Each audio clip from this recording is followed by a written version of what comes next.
guys. So this is episode number 5, grinding it out. This is the episode of me killing my buck. I named it grinding it out because that is the hardest I've worked for a buck so far. Now, granted, I've only killed a few of them, and I've only been bow hunting real hard for about 3-4 years. But I really had to grind to get this deer out done. Picked up a few new properties this past season. I was constantly moving stands. I think I moved my one stand on my normal property 4 or 5 times. Not to mention where one of the new properties I picked up, I moved stands 3 times there, and then the property I ended up killing that day, I moved twice. So it was just a reoccurring thing. I was just trial and error based on wind, what I was seeing, some deer sign. I was just bouncing everywhere, trying to get anywhere I could to get within mature deer. So finally rolls around, it's rut. I'm getting awesome pictures on camera, and my girlfriend says, hey, let's go down to the property her family owns for the first time. And I was like, okay, well, I don't have any pictures down there. I don't know what's moving. Go do an observational hunt all day, whatever. She can try and shoot her buck, or a doe. She had shot her buck at that time already. So we go down there, doing an observational sit. That morning, we seen some awesome activity. She had a little buck about 4 yards from her, trying to check out and see what she was. And they were pushing a doe. And then about 5 minutes later, another buck came by, and they were about 75 yards away from me. And I saw them run across the whole property. So then that time, she got cold. She come out, and we went out to the truck, and then we went and got breakfast. Came back. She decided she was just going to go to sleep. She was cold. She didn't want to be outside any longer. No problem. So I go back out. I grab the climber and move it over to a different spot, climb up, and then this is all within the span of between 6 a.m. to 11 a.m. that we seen a deer, went and got breakfast. I got back in the woods. So at that point, I get up, I get set, put my scent stuff on, get settled, make sure everything's set, and then as you'll see in this video and whatnot, half rack comes in. A couple hours later, my buck comes in, and that's all it took. So I hope you guys enjoy this episode.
As I stated earlier in the intro, I had been grinding out.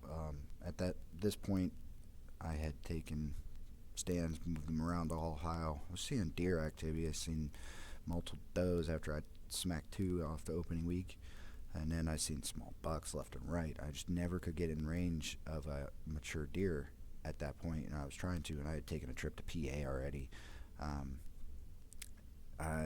Somewhere in October, I had also gone to Michigan for the first trip of the Michigan hunting season for me. Both times I struck out. In Pennsylvania, that was a little more heartbreaking because they have an antler restriction, and I seen a nice, at least 8-point, come in within 50 yards. I decided to take a shot and completely missed and blew it. I rushed a shot hard and didn't take my time, didn't line nothing really up. It was like I had forgot all my shooting critiques and then just popped off, shot and missed. I lost the arrow, lost broadhead, everything. So I learned my lesson from that. That was a very, very rough lesson. I hiked about 3-4 miles back into public land in Pennsylvania to even get there. I did find a good turkey location. Didn't see any bear. I saw a couple signs, but that's about it. Went back to Ohio, kept moving things around until November.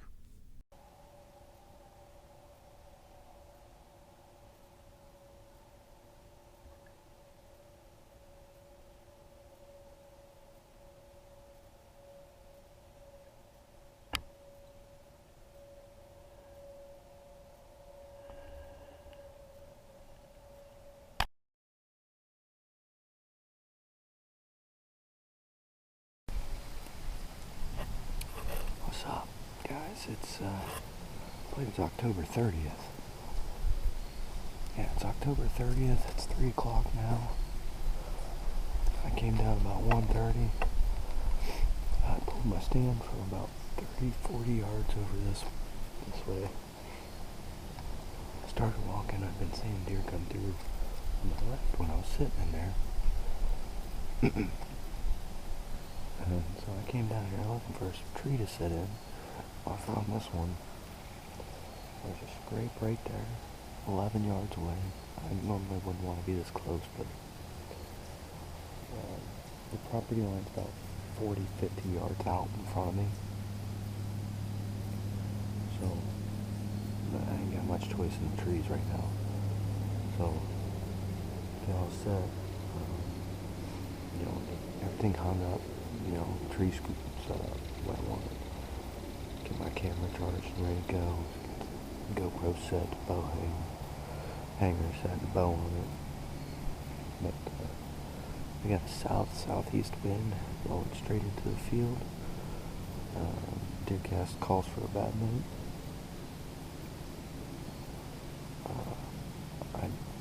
I can't help that. I gotta be in the tree. I put the hours in. I'll get one eventually. And didn't get to hunt last night. Good friend of mine, Jake Lovejoy, tagged out on a nice buck. So I went and helped him after I dropped my buddy who came up to hunt and my girlfriend off. Unfortunately they didn't get nothing. But me and Jory are gonna try again later in a couple weeks. So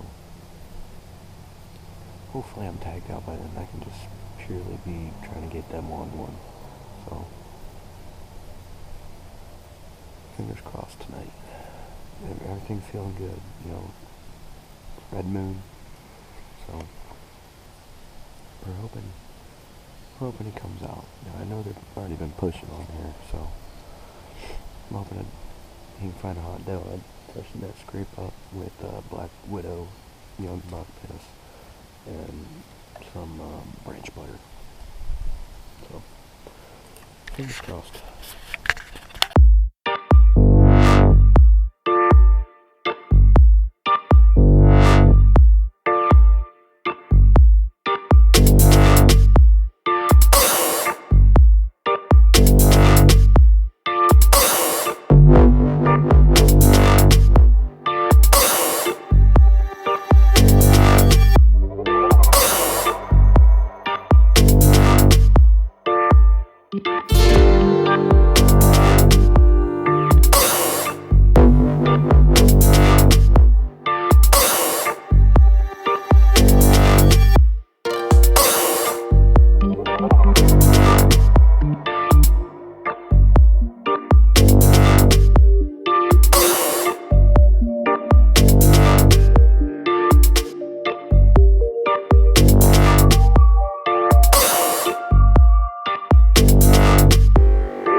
talked about, I was moving a lot of stands back and forth all season long.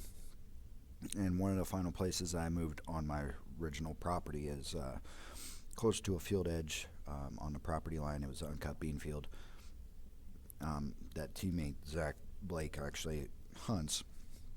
Excuse me. And I could see the cornfield, but I was I was inside the tree line on the backside of a thicket, so the deer come out of this thicket and cross through near me, hopefully, to get to that cornfield. I had a couple close encounters. And it was real thick to the point until late in the season when leaves were all gone. Excuse me, gosh. I had a couple deer come out that I couldn't tell, and I get ready for it to bow several times, and then pop out it's a doe, and that's not what I'm looking for at that point in the season, because that was inside Carroll County, and you only allowed 3 deer inside that county, and I'd already taken 2, so I was looking to shoot my buck in that county originally. So there's just multiple times where I was struggling to get any mature deer near me, but you just grind it out, man.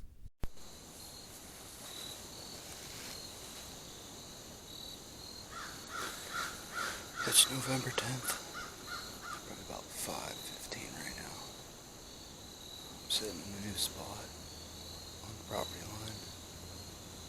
It's a set. I came in here at 3 o'clock to hang today. I have a lot of respect for people that just hang and hunt only. I'm sweating so bad. We'll see how good my second control is today. It seems to be a fairly decent spot. There's some rubs just over here. A lot of trails converging in this field next to me.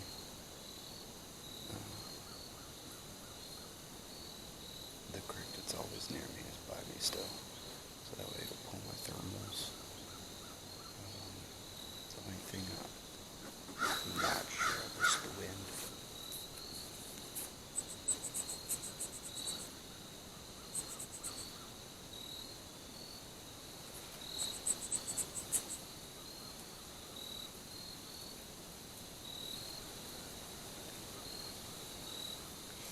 Well, it is swirling. It started off going that way, came back around, and went back that way. Which, that's fine. I'd ideally like the wind to go that way. Right behind the camera here, towards the road. And there's bean fields over here. They're brown. Haven't been picked yet.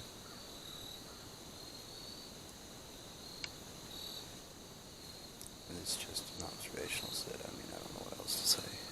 I don't know what I'm going to see, if anything. I don't have the shooters on camera in the blind right now, so I've backed off the blind.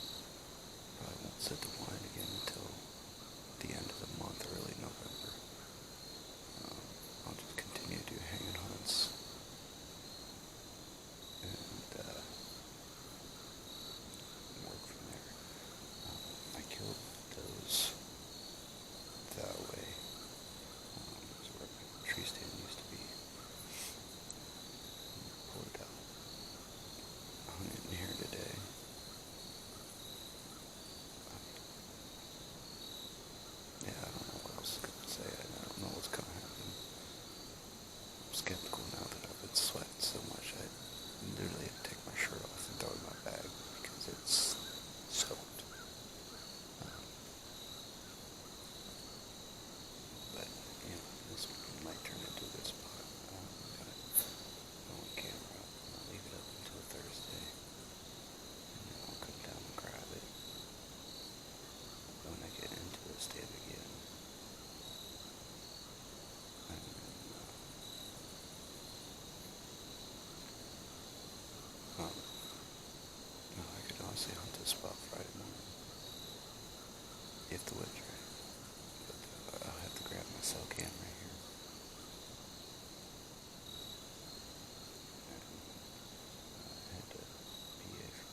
see what happens. Stay tuned.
Mark.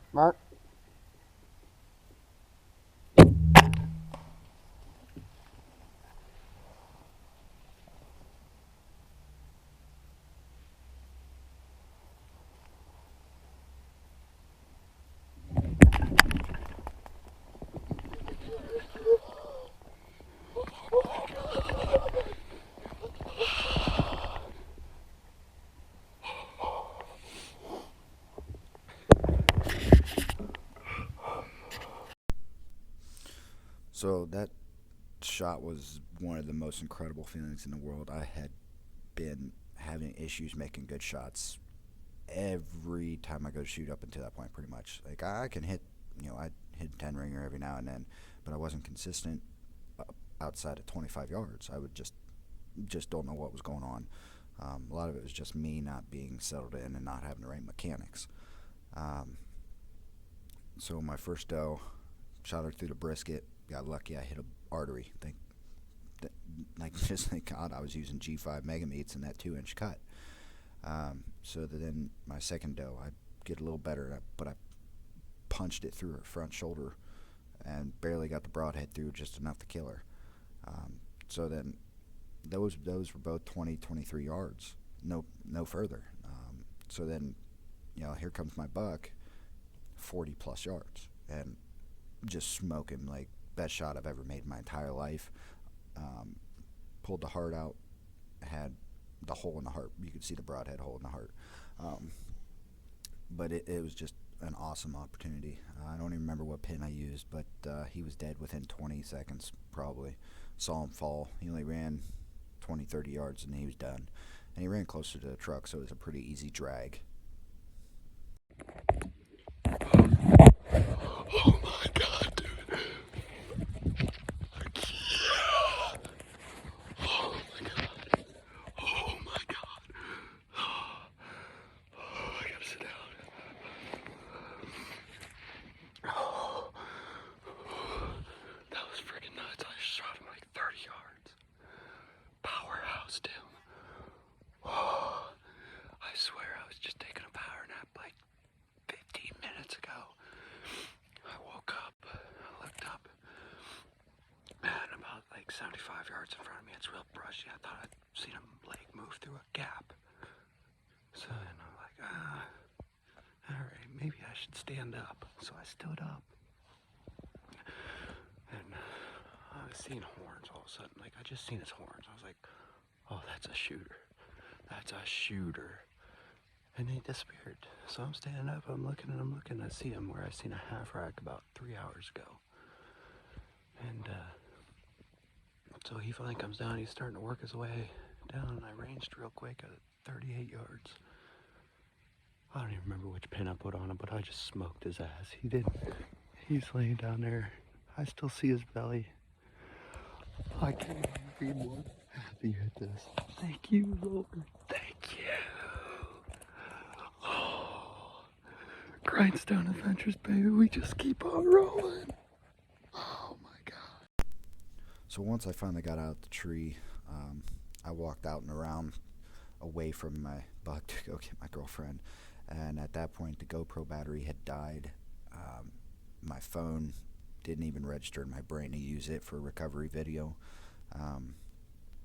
until afterwards. So I walked down, got my girlfriend, woke her up from a nap actually, and then we walked up the hill to my buck, and it was just awesome. I'm glad I saw him fall because he did not leave a blood trail because the arrow was stuck in him. I had hit the backside shoulder blade. But I mean, I just absolutely pile drived him. He wasn't going anywhere. Had over half the arrow penetration from 40 yards. So it was a really cool thing. It was awesome. You know, just the fact that I was able to perform the way I knew I could, and I got him a great mature buck. He was a real weird frame deer, you know, 4 on one side and then that weird 3 hook on the other side. Awesome, a lot of character to this deer. Didn't have many teeth, so I'm betting he was like 4 years old.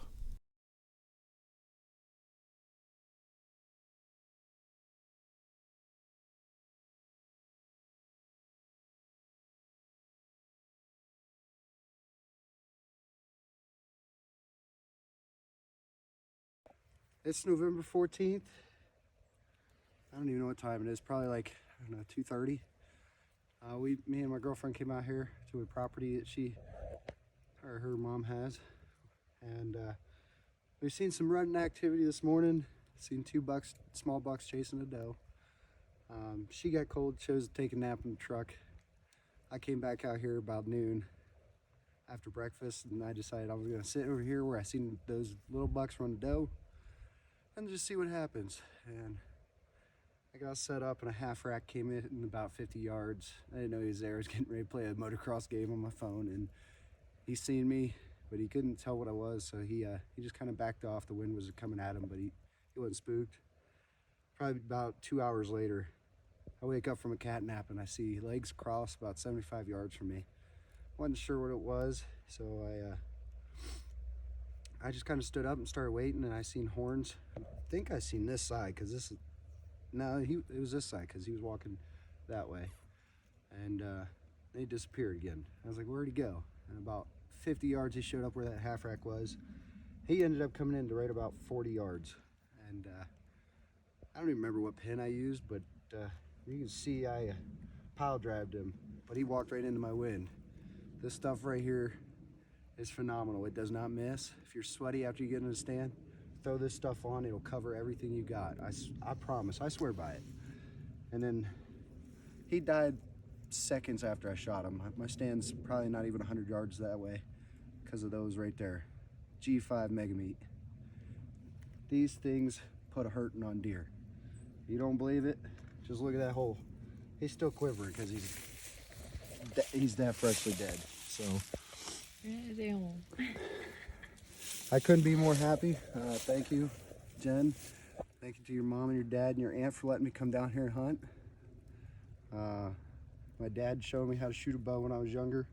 He's not the giant I shot last year, but I'm happy with him.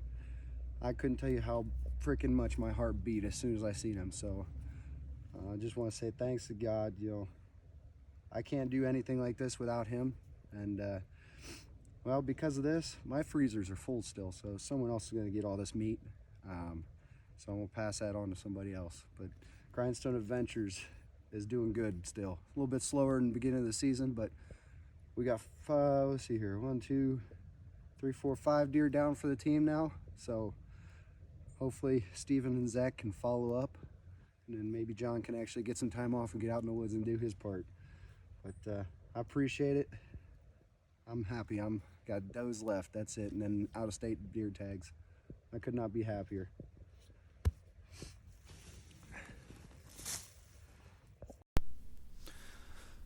As you saw in this video, it was just unbelievable hunt. A lot of ups and downs to my season this year.